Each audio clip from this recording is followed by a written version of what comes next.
Alright, it's that time again. Maryland Deathfest has released the lineup for next year's festival, and it looks like it's going to be even better than last year. I'm pretty sure I said this last year, but I think they've really outdone themselves this time.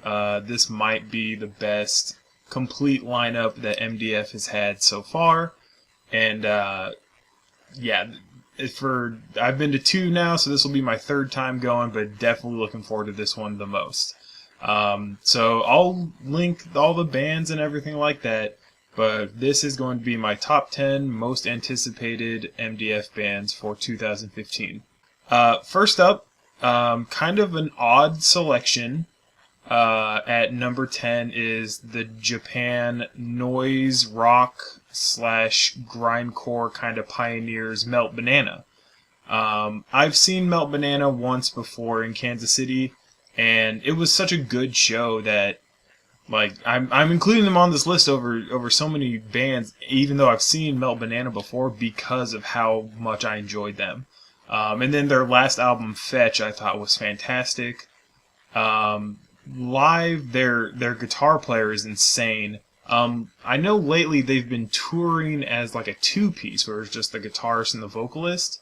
So I don't know if that'll continue. I know in the past they've used Dave Whitty, who's I don't know if he's still the drummer or just an ex-drummer for Municipal Waste and Discordance Axis and a ton of other bands. So I don't know if he'll come back. He wasn't their drummer on their last US tour, but I mean, MDF's kind of a big thing, so maybe we'll see. I think that'd be pretty cool. But I'm definitely looking forward to them. It's not metal at all. So I was kind of surprised when they had them booked for MDF, but it kind of makes sense. They're pretty influential to noise and grindcore, so it makes sense in the long run. I would assume maybe they're going to headline one of the nights at the soundstage, which is kind of like the punk stage. There's no barrier. So yeah, we'll see about that. Alright, and then my number 9 band that I'm most looking forward to at MDF is Devourment, which is kind of funny because, I mean, MDF is where all these crazy bands that you never think you'll ever get to see come to play one show a year in America. And Devourment, I mean, they tour a lot. Or, I don't know, they're kind of, whatever. I've never seen Devourment, and I've gotten super into them, like, over the past couple years. Slam death metal is like, I wouldn't say it's a guilty pleasure, because I'm not ashamed of liking it or anything. But, it's something that I can throw on whenever and enjoy. And Devourment was kind of the first band I discovered from that genre. I'm like, oh, this is awesome. Like, I've heard some people say like they're like really, really ignorant mosh music. Like, that's what this is for me. I really, really enjoyed their last album too. I know they've kind of had some lineup changes, and for a little bit it almost looked like they were going to disband or something. They canceled some tours or whatever. But it seems like they're back. They've been playing some shows, so yeah, I think they would be really, really fun. They are pretty, the classic brutal death metal band, so pretty influential in that whole regard.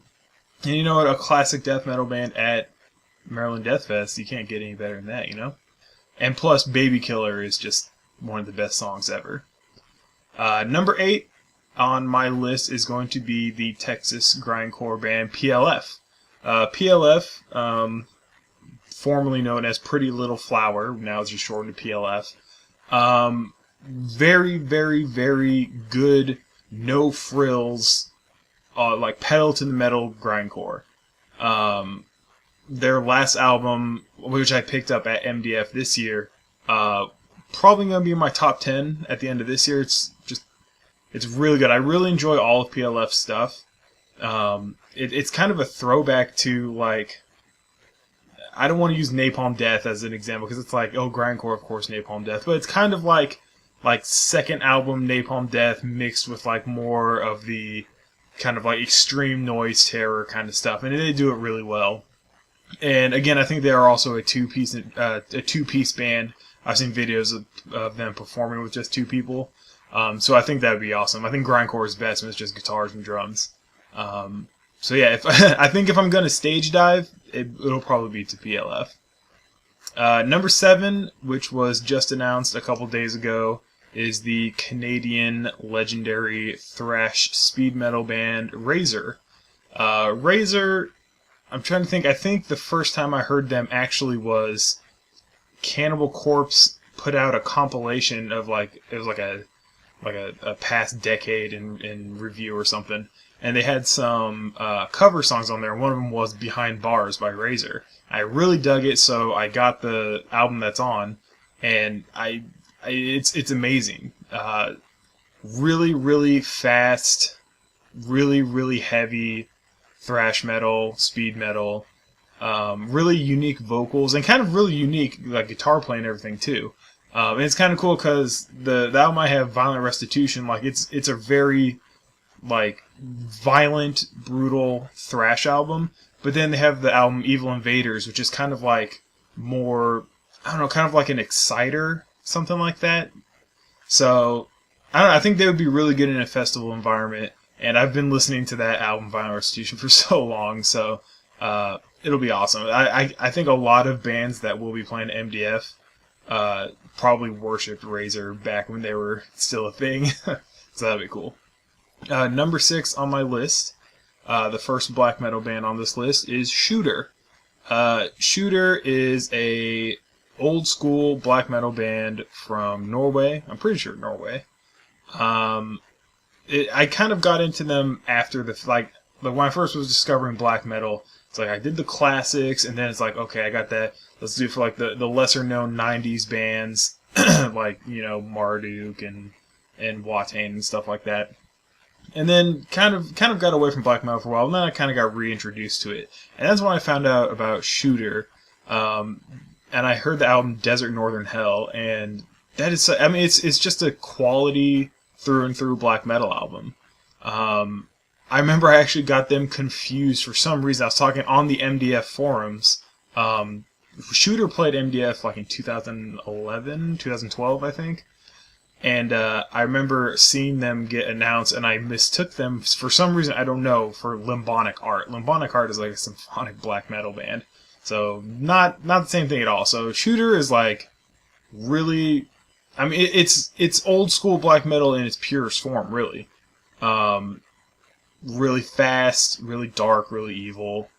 Yeah, I mean, and the thing is, I saw a talk at MDF this year, and he was fantastic. And if he can play in the daylight, I'm okay with Shooter. If they have to play in the daylight too, they'll be just fine. All right, top half of the list, number 5. I love doom metal, I love death metal, but I love them even more when they're mixed. So number 5 is Cyanide. Cyanide is one of my favorite doom and death metal bands. Like there's Asphyx, and then I might even put Cyanide at number 2.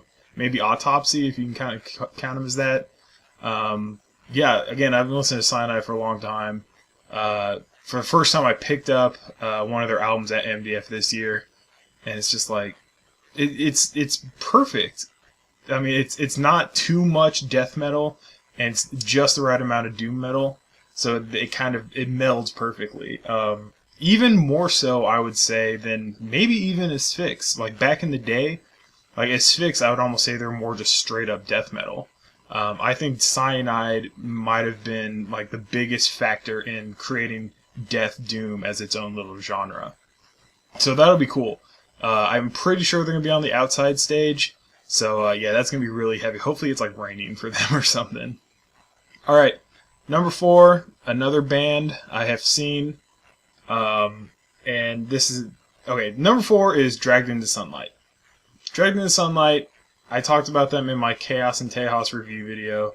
I saw them down in Texas. That was in, let's see, I was in 2012. Like, I'm still like in shock of how good they were.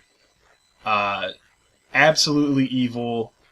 They were pretty close to like Anal Nathrak when I heard them. Like, because when I first saw it, I never really heard them, but I'm like, oh man, this kind of part sounds like a little bit like Anal Nathrak. And it kind of does on a live setting, but not really on their CDs, but their CDs are an entirely different beast. Like, their 2 albums, like, a while ago I did a top 100 albums list. Their 2 albums are in that list. Like, they're so fantastic. Widowmaker was my favorite album of 2012 when that came out. 2012, 2013, whatever. That was my top album of that year. I mean, they blend black metal, death metal, doom metal, sludge metal, grindcore, atmospherics, all this stuff together. Their live performance is awesome. Actually, it's gonna be kind of weird. I think they're playing the Ram's Head live, which is like the indoor venue at MDF. When I saw them at Chaos and Tejas, they had all the lights off and they just had a couple candles on stage. I wonder if they're gonna be able to get away with that at Ram's Head live. But yeah, definitely looking forward to them. They were the best band I saw in 2012. I would not put it past them to be the best band I see in 2015 too. Alright, top 3. Number 3 was supposed to see them this year. Unfortunately, I had to cancel last second, but it's Trypticon. Again, I mean, what can I say that I haven't already said before? I'm a huge Tom G. Warrior fanboy. Celtic Frost, top 10 band. Love Hellhammer. Love everything that Trypticon's done. Was super bummed that they had to drop out of MDF this year. But it was a legit reason, and at least 2 bands covered Celtic Frost songs because they couldn't make it. But yeah, I every so often I'll like I'm looking for something to listen to. I'll throw on that new Trypticon record and just appreciate it more and more. So yeah, when I first saw it, my very first metal concert was Celtic Frost in 2006. So, and they opened up and it was Circle of the Tyrants, I think. Can't remember, but it was like super like slower and heavier and down-tuned more than normal. So hopefully Trypticon will even put that a step down, like even heavier and slower. So I won't put it past Tom. And he does, let's see, they do like 3 Celtic Frost songs a set and at least 1 Hellhammer song, which is normally Messiah, which would be cool, but then I've seen they also do the Third of Storms, which would be that'll be like a dream come true for me. I slept on tickets for when Celtic Frost on their final tour was opening for Typo Negative. It came here, slept on tickets, it sold out, and I was just like, oh, they'll be back again. I haven't seen Celtic Frost. They broke up right after that tour. Haven't seen Trypticon yet, so it's been a long time coming. So hopefully they can make it again.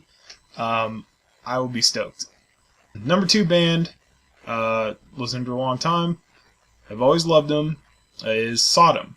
As far as the pantheon of German thrash goes, I actually might prefer Sodom over Creator and the other ones. Which is weird, because like, I think Creator through and through has like, I don't know how I'm trying to phrase this. Like, Creator is fantastic, and through they might have a stronger catalog based on everything.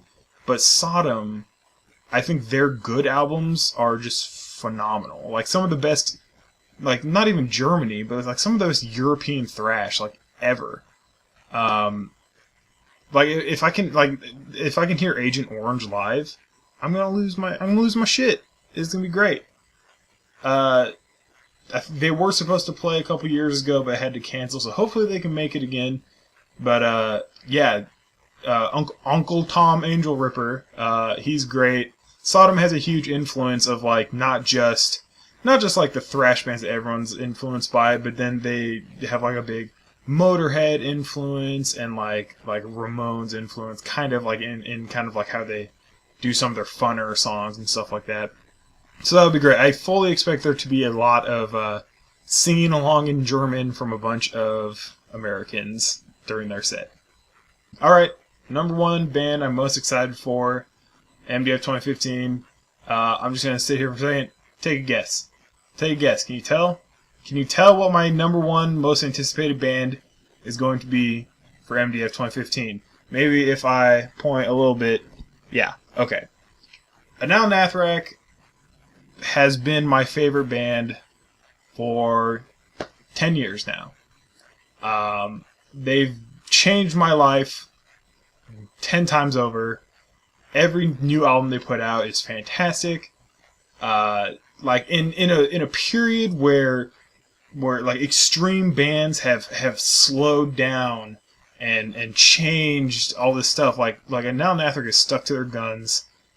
They've never compromised anything, except for maybe they play live shows now. That's not true. Whatever. And now Nathric is. I mean, I can't even. I was woken up by a text message from my friend saying, "You'll never believe who just got added to MDF." And like I felt like I was gonna vomit. I was so excited. Like this will be their 4th time playing the U.S. They played MDF a couple years ago, and like so this will be their 4th time playing the U.S. I can pretty much name verbatim off the top of my head the set list of the other 3 times they've played. Like that's how obsessed I am with Anal Nathrak.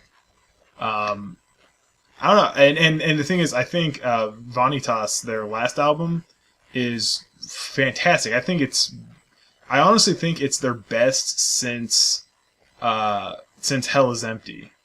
So I'm super excited. I have seen I'm not looking to gift horse in the mouth or anything, but the Codex Necro is my favorite album of all time. And lately they've only been playing one song off of it, so I'm like, oh please just play more than just one song. Like they used to do at least Submissions for the Weak, Pandemonic Hyperblast. I think that was it. I know a couple years ago, like in a random show in England, they threw in the Supreme Necrotic Ordinance, which would be crazy. My favorite song is the Techno Goat, so if they played that, I might lose my mind as they play that. But I ran into Dave at MDF in 2013 because he's doing vocals for Benediction, and he remembered me from the forum. And now Nathric had a forum, an online forum. Like it was so small, but the community was really, really close knit. And Dave and Mick posted on there all the time, so it was kind of cool. And he remembered me. He's like, "Oh, you're the guy from Kansas." I'm like, "Yeah." But so it's gonna be a dream come true. They're going to be on the outside stage, which is, I'm fine with that. There's going to be tons of stage diving, or not stage diving, but crowd surfing and everything like that. It will be the best, it's going to be the best show of my life. I guarantee it. So yeah, there are my top 10 bands for Maryland Deathfest 2015. Go ahead and leave a comment, say what you're looking forward to at MDF, or maybe if they decide to add some more bands, who they should add. But yeah, there's a ton of bands. I'm getting ready. Like I'm already preparing, saving up money and everything. I'm going to be there. And yeah, hopefully I see a lot of you guys there. So, all right, take care.